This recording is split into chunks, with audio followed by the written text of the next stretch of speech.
शिव के शिष्य होने के जिज्ञासुओं एवं शिव शिष्यों में स्वस्फूर्त शिष्य भाव के जागरण हेतु आवश्यक है। यानी कि हम सबों के मन में जो जिज्ञासा जगती है कि हमको यह काम करना है, कोई भी काम का, वही हुआ जिज्ञासा, जिज्ञासु। आपको जिज्ञासा होना चाहिए कि हमको महादेव का शिष्य बनना है, होना है, समझे ना।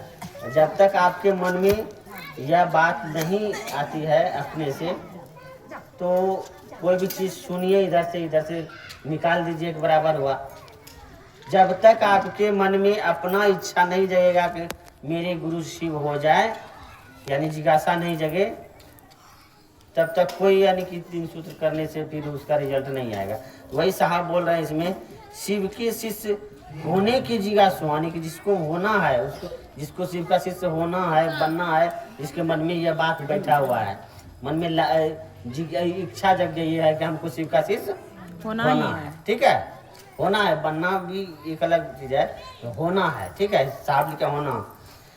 शिव के शिष्य होने की जिज्ञासुओं, फिर बोल रहे हैं, एवं शिव शिष्य होने में शिव शिष्यों में स्वस्फूर्त मतलब क्या होता है? अपने आप।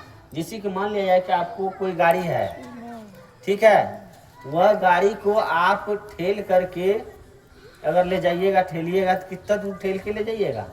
यहाँ से थोड़ा दूर ले जाइएगा, क्या बाजार ले जा सकिएगा या भागलपुर ले जा सकिएगा? नहीं ना।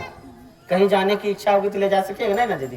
तो आपको स्वस्फूर्त, यानी कि आपके मन में जब तक वो गाड़ी अपने से चालू नहीं होगा, तब तक वो मंजिल पर नहीं पहुंच सकता है। तो आपके अंदर यह भाव जगनी चाहिए, यह कि हमको शिव का शिष्य होना है, यानी स्वस्फूर्त, अपने मन में चाहत जगनी चाहिए। स्वस्फूर्त मतलब स्वयं की चाहत, समझ गए ना। स्वयं में यह बात जगनी चाहिए आपके मन में, हमको महादेव का शिष्य होना है, वही है स्वस्फूर्त। शिष्य भाव के जागरण, यानी कि आपके मन में शिष्य भाव कैसे जगे? शिष्य भाव मतलब होता है कि मेरे गुरु शिव है, मैं शिव का शिष्या हूँ। यह भाव मेरे मन में कैसे आ जाए, तो हमको प्रथम सूत्र साहब बोले करने के लिए, तो इसे बोल रहे हैं, पहला लाइन जो लिखे हैं, शिव के शिष्य होने के जिज्ञासुओं एवं शिव शिष्यों में स्वस्फूर्त शिष्य भाव जागरण हेतु आवश्यक है। क्या आवश्यक है? अब ये सुनिए, समझे ना, कि शिव गुरु सत्ता को, शिव गुरु को, यानी सत्ता मतलब शिव गुरु के, जो शिव गुरु है ना, उसको बोलना है कि हे शिव, आप मेरे गुरु हैं, मैं आपका शिष्य हूँ, मुझ शिष्य पर दया कर दीजिए। जो गुरु बहन है शिष्या बोलेंगे, और गुरु भाई है शिष्य बोलेंगे।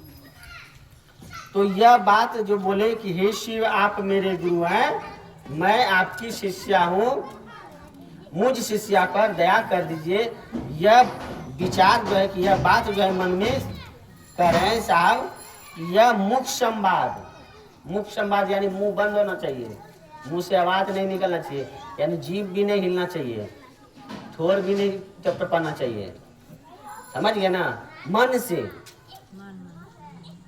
से मुख संवाद, यानी संवाद मतलब होता है संदेश।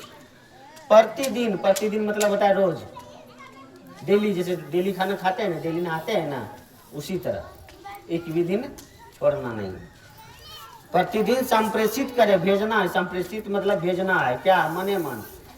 सबसे ज्यादा देखिए, अगर कोई भी चीज है ना, भेजने की, अगर जो भी पहले होता था, पहले चिट्ठी होता था ना, फिर होता था रजिस्ट्री होता था ना। चिट्ठी जाने में 1 महीना, 2 महीना, 3 महीना लगता था, लेकिन रजिस्ट्री जब कर देते थे ना, तो उसमें लिमिट था कि 15 दिन में पहुंच जाएगा, चाहे कुछ भी हो जाए, क्या कि समझता था कि रजिस्ट्री है, हो सकता है इसमें जरूरी इमरजेंसी बात है, समझ गए ना।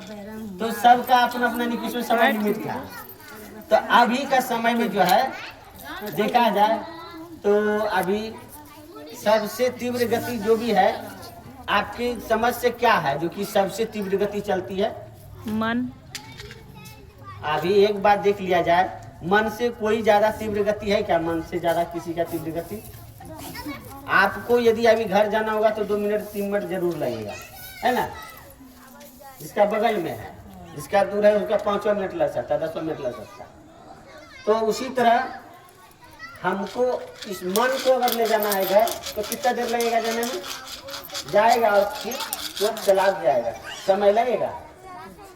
अब या मेरे को लेके चले जाएंगे मन, वहां से घूर के चला आएगा, चांद पर भी चले जाएगा, फिर तुरंत चला आएगा।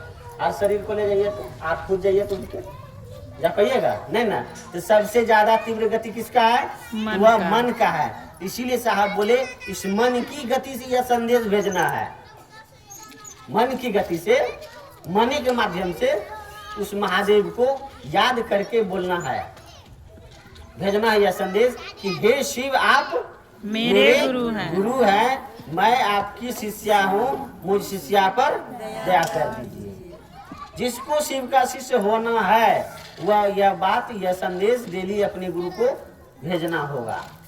पल प्रतिपल जब समझ गए ना साहब बोले पल प्रतिपल, यानी आपको ये प्रतिदिन तो भेजना ही है। प्रतिदिन का मतलब क्या है कि आपको डेली अपने गुरु से यह बात संवाद भेजना है। तो यह नहीं दीदी कि एक बार भेज दिए हो गया। आप मान लिया जाए आपका कोई बच्चे बेटा है, कह देगा एक बार क्या मम्मी हमको 100 रुपया दीजिए, हमको चॉकलेट खाना है या बिस्किट खाना है या और कुछ करना है। एक बार मांग लिया और वो चुपचाप लगा देगा, आप भी मटिया दीजिएगा, 2 मांगा है, हमको लगता है इससे बोला होगा, छोड़ दीजिएगा, उसको दीजिएगा। जब तक वो दोबारा नहीं बोलेगा तो आपको उसका याद नहीं आएगा, भूल जाइए तो भले भूल गया है, सोचिएगा यही भले भूल गया है। लेकिन वही अगर बार बार बोल बोल के आपको अगर तंग कर दे तो आपको एक दिन उसको देना पड़ेगा, है कि नहीं।